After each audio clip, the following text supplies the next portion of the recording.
Hey guys, John V here from Phone Arena. You're watching our in-depth video comparison between the Amazon Kindle Fire and the Nook tablet. Both devices are available right now. The Kindle Fire is $200 while the Nook tablet is $249, so very affordable. They're both similar in their functionality. They're Android-based tablets with a primary focus with reading books, but on top of that they're splashed with some light tablet functionality. So we'll see which one's going to give you the most bang for the dollar. So between the two, we got to hand it to the Nook tablet for having the more favorable design, just for the fact that the Amazon Kindle Fire is a little bit too conventional, kind of plain and boring for our taste. Luckily, they're both solidly built, sturdy devices, easily held in one hand, but we definitely like the soft touch coating material on the Nook color a little bit better, just because it does a better job of repelling debris and smudges, whereas on the Amazon Kindle Fire, you do notice it a little bit more. When it comes to reading, both devices are more than adequate just because they feature the same 7-inch IPS display, same resolution, 1024 by 600 pixels. So when you break it down, it gives you a pixel density of 169 ppi, which is more than enough to make out fine details for reading books, web browsing. It's great. They both exhibit great colors too, deep with their tones. The only difference that with the Nook tablet, it's fully laminated, so it offers better viewing angles and reduced glare. It maintains its clarity no matter where you look, or where or how you look at it. With the Amazon Kindle Fire, it just has a slight bluish tinge when you tilt it various degrees. Not that bad when you look head on, but overall, the 7-inch Vivid View display on the Nook tablet is by far the more appealing. Definitely like the feel of the Amazon Kindle Fire's dedicated power button. It just protrudes just a little bit more as opposed to the flush appearance on the Nook tablet, and they're both very tactile with their responses. You can charge and sync data with both devices with their micro USB ports, but with the Nook tablet, you got to use the included micro USB cable in order to charge it. You can't use a standard one. Of course, both offer 3.5mm headset jacks, but with the Nook tablet, it features also a microphone and also a volume rocker, physical one, whereas on the Kindle Fire, it's all controlled via the software. Lastly, you get 8GB of internal storage with the Amazon Kindle Fire. You have 16GB of internal storage with the Nook tablet, and in addition to that, you also have a micro SD card slot here to increase that capacity. Internally, both tablets feature the same 1GHz dual-core Ti OMAP 4 processor, and honestly, their performance are pretty much on par to one another. Not the most fluid thing out there, but it's decent.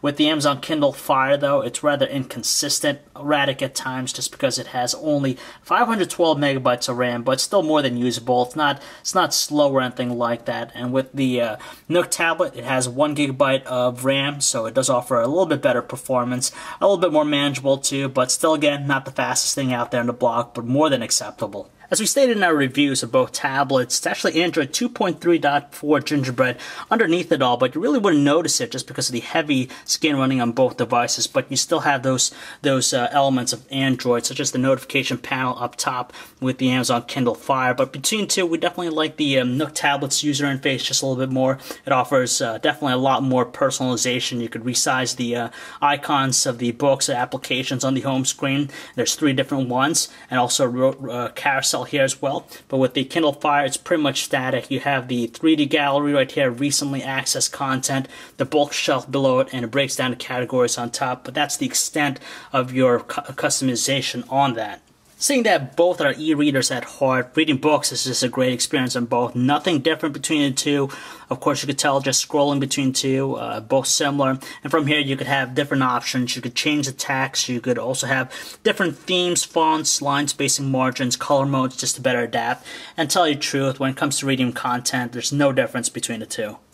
Honestly, when it comes down to their ecosystem for books, magazines, newspapers, the two tablets offer the same content. There's not going to be one that's going to have a better offering than the other. But what makes the Amazon Kindle Fire superior to the Nook tablet is the multimedia ecosystem that delivers. Specifically with the Nook tablet, there is nothing. The only thing you have available to you are apps such as Netflix and Hulu Plus for those things. But with the Kindle Fire, you have things like their streaming video service.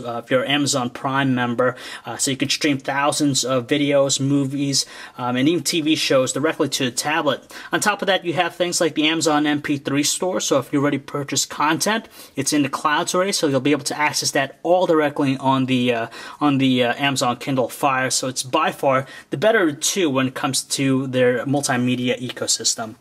Despite the fact that you don't get things like the Android market on both tablets, you do have their own app stores, but between the two, we have to give it to the Amazon Kindle Fire. It just seems like its selection's a little bit deeper than what's available on the Nook tablet. You have things like games like Angry Birds, which is great, but when it comes to other productivity software, even social networking, you just have a ton more with the Kindle Fire. The web browsing experience on both tablets are equally the same. They exhibit some responsive movements, a little bit more choppiness with the operation of the Amazon Kindle Fire, but for the most part, they're both more than usable. They also offer Flash support, so you get that desktop-like experience, and with the Kindle Fire, you have tab browsing to easily switch between multiple windows, and you don't get that with the Nook tablet. The music players are identical as they're very conventional. They display the same items. As far as the audio quality, the Kindle Fire has slightly better tone, a little bit louder. They're both average at best and they don't crackle. And with the Kindle Fire, of course, you have the cloud service with Amazon MP3 Store. When it comes to playing high-definition videos, the two tablets are more than equipped to do that. The video we have here is encoded in MPEG-4, 1920 by 1080 resolution, so 1080p. You can tell smooth movements, good detail, and they're not struggling to play them at all, so they're going to be equal in this aspect. In our experience using both tablets, we didn't find any one to be superior versus the other in terms of battery life. They're able to get us at least a solid days of normal usage. At the end of the day, both are roughly at half capacity, which is great if you're a light user. Even power users will get by a solid day with no problems at all. Obviously, if you're in the market for a tablet but don't want to invest in a full-featured one, definitely these two are going to be something you want to take a look at. But when you factor in their pricing, the $50 separating the two, we just find the Amazon Kindle Fire to be a little bit more value for the dollar. Specifically, you get better app support and also the ecosystem surrounding multimedia content, whether it be videos and music, vastly superior to what's available on the Nook tablet. It's not to say that the Nook tablet isn't bad, but it's kind of lacking in that area. They're both great as far as reading books, magazines, and newspapers. Not one is really better than the other, but for the whole entire package, you're definitely getting a little bit more value, especially if you're an Amazon user, purchased Amazon content already. This is something that you probably want to take a look at more than the Nook tablet. So if you'd like to learn more about both devices, you can check out our website, phonearena.com. This is John V. Thanks for watching, guys.